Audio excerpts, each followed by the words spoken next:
when someone breaks into the network of a rival company called Omicron. Butler's boss asks him to investigate so that their company can eliminate any vulnerability that might make it susceptible to the same thing. Butler uses his contacts to set up a meeting with an Omicron executive who later calls him and says he's found something big. The contact is killed before Butler can get the information.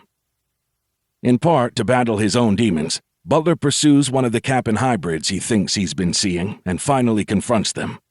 He learns that not only has he not been hallucinating, but that a large number of Cap'ns escaped their home planet and perfected the hybrid process, eliminating the insanity side effect. Brought face to face with the Cap'n leader, he learns that Omicron is trying to steal that technology for commercial gain.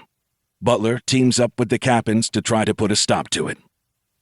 He hatches a plan, along with a computer genius named Maria Ganos, to break into Omicron. Unfortunately, he's captured, relocated across the galaxy, and forced to collaborate with Omicron's mercenaries to extort from the Cap'n refugees the final pieces of information that Omicron requires to exploit the technology. After they get what they need, they intend to nuke the settlement from orbit.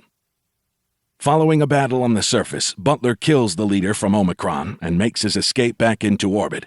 He convinces the crew of the ship to let him target the missiles as he's already got one genocide on his record. While planning the attack, he uses a subtle trick to minimize the damage to the Cap'n colony, and the ship leaves convinced that everyone is dead. Colonyside. Carl Butler has fully retired to the idyllic backwater of rural Rydia, enjoying his time gardening and generally not being shot at. That comes to an end when General Serrata, also retired, shows up and asks him to do another job. While Butler remembers how Serrata set him up in the past, the job itself is to find someone's missing daughter. Having lost a daughter himself in the past, Butler can't say no. That the client is a CEO named Drake Zentas, one of the richest men in the galaxy, is a drawback, but Butler reluctantly signs on anyway.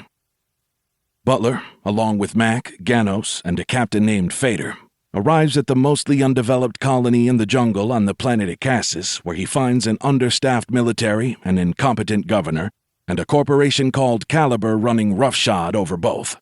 When someone tries to blow him up, signs point to a protest group that is trying to save the planet and hates Butler for what he did back on Kappa. But he has no shortage of enemies. Butler's chief suspect gets shipped off planet before he can question him, but he finds information that brings the circumstances of Zentas's daughter's disappearance into question. Initially, it had appeared that she was killed by the planet's alpha predators, large green ape-like creatures called hominiverts. But it could have been more sinister.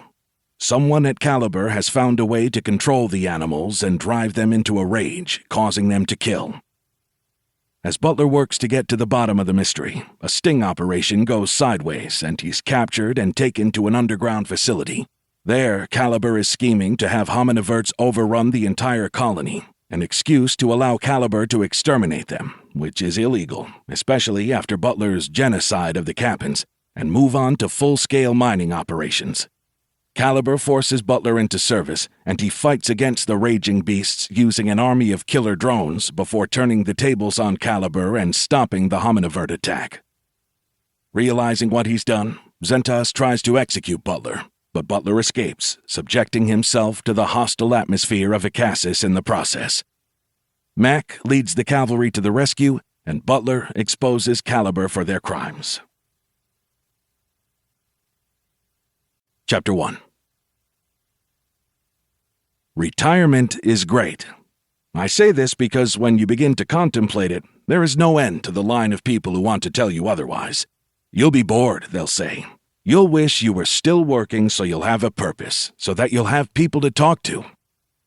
Lies. Bored? Please.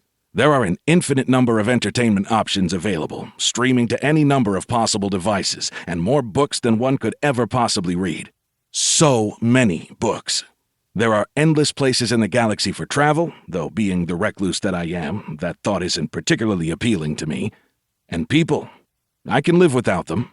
I've got Mac and a few other local friends, and that's all I need. I don't know where the lies came from. Maybe it's a conspiracy among people who are still working to trick you into being as miserable as they are. Maybe it's the leftover propaganda.